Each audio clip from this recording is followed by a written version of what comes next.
And welcome to the Franz Van Kat interview. I'm Annette Young. It's not easy being a whistleblower, least of all an Israeli soldier who decides to go public about his or her time serving in the Palestinian Territories. Breaking the Silence is an Israeli organisation that offers soldiers the opportunity to voice their testimonies. Their aim is to expose the harsh realities of the occupation to their fellow Israeli citizens. So far, it's collected somewhere in the order of 700 testimonies that's formed the basis of a book entitled in English, Our Harsh Logic. It's just been published in French, and with me today from the organisation is its co-founder, Yehuda Shaul. Yehuda, thanks for being with us. Thank you very much for having me here. Now, you were a former soldier serving in Hebron in the West Bank, one of the flashpoints in that part of the world.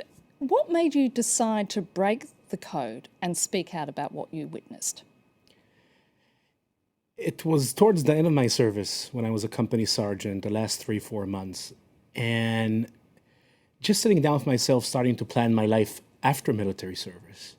For the first time as an adult, thinking like a civilian rather than a military personnel. That was a change for me.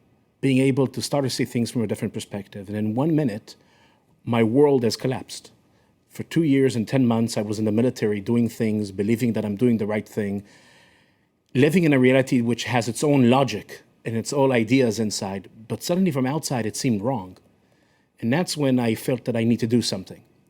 And I started talking with my comrades. And breaking the silence was the result of that. Was there one single incident that did change your mind about taking that risk and speaking out? It's not one single incident. No, it's 2 years that I served in the West Bank. What I experienced and things that I've done.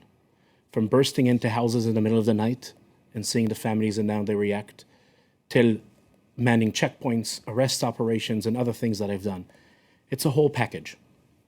And when you reached that point, were you revolted by what you had witnessed? I mean, once you started to explore all those past incidences, did you start rethinking the whole package?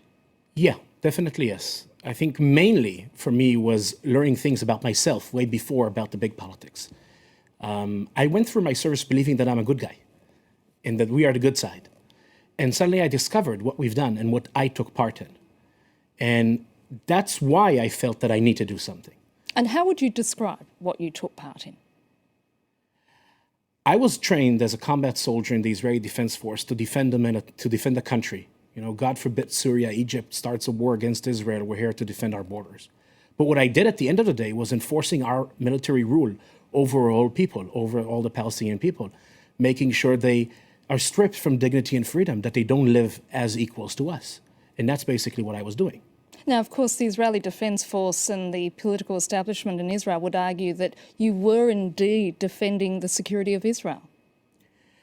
At the end of the day, a lot of the things I've done, I don't understand what they have to do with the security of Israel. When I served for 14 months in Hebron, the largest Palestinian city in the West Bank, my mission was very clear. My mission was to defend and protect the Israeli settlers who live in the city of Hebron, which is very different than defending Israel. When I served on the Lebanese border up in the north, my mission was very clear, to protect and defend the northern border of Israel. So even if you follow just the mission statement on the briefing walls inside the military barracks that I served in, you see that there is difference between protecting settlers in the heart of Hebron and protecting the state of Israel. But there is more to that, and that is that in the reality of military occupation, what I found myself doing is crossing every day that goes by, crossing moral lines that I never thought that I would cross before. And slowly sinking in this reality where every Palestinian in front of me was not anymore a human being like me, was an enemy, a potential terrorist, or wasn't there at all. I was based in Jerusalem for 7 years, and what you've done by setting up this organisation and going public goes very much against the grain of Israeli society. Just how tough is it? I really don't see it as a tough thing. I think as someone who was there, as someone who served in the occupied territories and did what I've done, after understanding what I've done, I don't think I had a choice. I had to stand up. I had to break the silence. Yeah, because this is the most crucial thing that our society is facing. But there are many people in Israel who would accuse you and have accused you of being a traitor. Yeah, they will. So you're telling me that's not tough? No, I think they're entitled for their opinion, and I think it's okay. And I understand that what we're dealing with, which is, yeah, talking about the military and what it's doing there, is something that touches very, very deep into the heart of Israeli society. So it makes sense that people get very angry and very aggravated by what we do. But this is a fight over the soul of our country. This is a fight over what will be the moral values that will define who we are as a people and what we stand for. And in breaking the silence, we are over 950 combat soldiers who say, occupation, no. Yeah, that is wrong. This is not the path to go. Is it possible for an Israeli soldier to serve in the territories with a clear conscience? I don't believe that a soldier who served in the occupied territories has clean hands. It's not that I think that we are all, it's not that every soldier murders innocent Palestinians. Far away from that. But no Israeli soldier who served in the occupied territories, his hands were clean after that.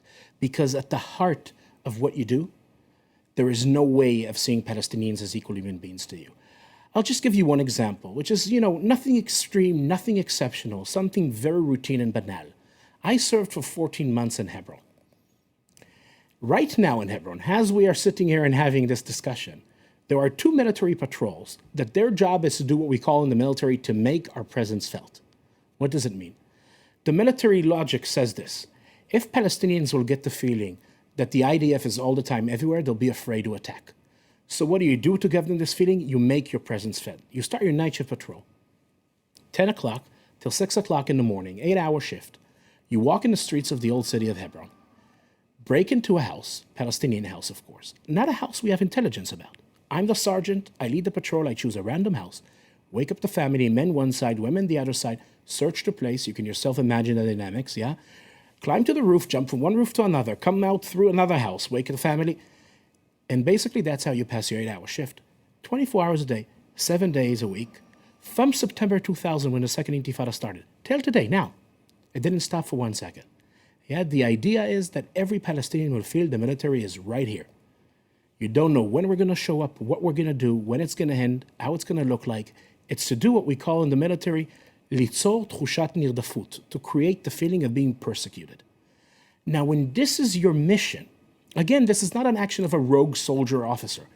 This is your mission. There is no way of doing it nice. And what impact does it have on those Israeli soldiers who have to carry out that task? I think we are living in a reality where for over 2/3 of our existence as a country, 46 years, this is our national project. All our resources are put into controlling, ruling another people. Yet that's our project of the nation. In a way, this is how Israeli men are growing up in the country. And not only men, but women too, because you take testimonies from women combat soldiers as well. Recently, exactly, combat units, more and more combat units are open to women. And of course, that's a whole other aspect, which I cannot speak from my personal experience, but from the experience of my comrades, my female comrades, but definitely yes. This is how you grow up, in a reality where you are a combat soldier, where violence is not the answer for everything. It's the instinct that you answer with to everything, in ruling others, in being used to see the other not as equal to you. Does your voice represent the minority of soldiers or the majority? My political analysis probably, and my political standing represents the minority of soldiers probably, yes. But the facts that we are talking about, no one can dispute. So if soldiers will be in a disagreement with us, it will be about the political conclusions we draw. But the facts of how we behave and what we're doing, that's not up to dispute. Yehuda, is your message being heard though? I mean, is there any sort of glimmer of acknowledgement from people within the high-ranking levels of the Israeli Defence Forces or the Israeli political elite? So this is a very important thing that you're asking. And that is, I think it's important for me to state that we are not aiming at the military. I don't believe the IDF is the problem. The political mission the IDF gets is the problem. When we send our military to maintain a prolonged occupation, that's how it looks like. Because so you're needing to change Israeli public opinion. Israeli politics, Israeli policy. And the thing that drives that is public opinion. Yeah. But do you think your voice has been heard by all sectors of Israeli society? It certainly doesn't appear to be the case. No, sadly no. Sadly no. I think it's a uphill battle. It's not an easy thing. But this is where it's important to mention.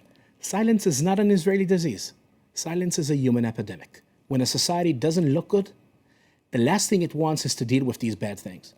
And in a way, our job as breaking the silence is to hold up a mirror in front of our society and force it to deal with it.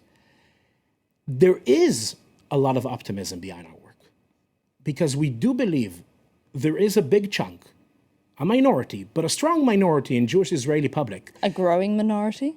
I don't know if a growing, but a strong minority in Jewish Israeli public that once confronted with the facts will choose our side because they share our values. And our crusade is for them to know and force them so they cannot escape. They cannot say, oh, these abuses are exceptional. No.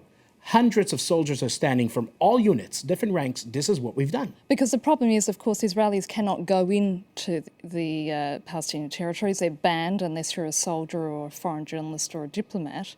And I mean, part of the problem has been, as a result, whenever international media covers the story, it's seen very much by local Israelis as this is the way the world views us, but we know it to be different. So, I mean, do you think what you're telling them, that there actually is going to change that default position? Sadly enough, the Israeli media is not doing its job. If the Israeli media would have told the story, there was no need for breaking the silence. And this is where we come in, to fill in the gap. Yeah, breaking the silence operates in a very simple logic. I'm now a civilian back in my society saying this, guys, you sent us there to do the job. We went there, we've done it, we're back home. We're not going to tell you who to vote for, but there is one thing we demand. Sit down and listen to what we did in your name, because we were sent there in the name of our society. And that's, I think, as people who were there and done it, and did what we've done, it is our moral obligation to stand up and break the silence. Are you doing this for yourself or for Israel? I'm doing it for myself and for Israel. I'm an Israeli.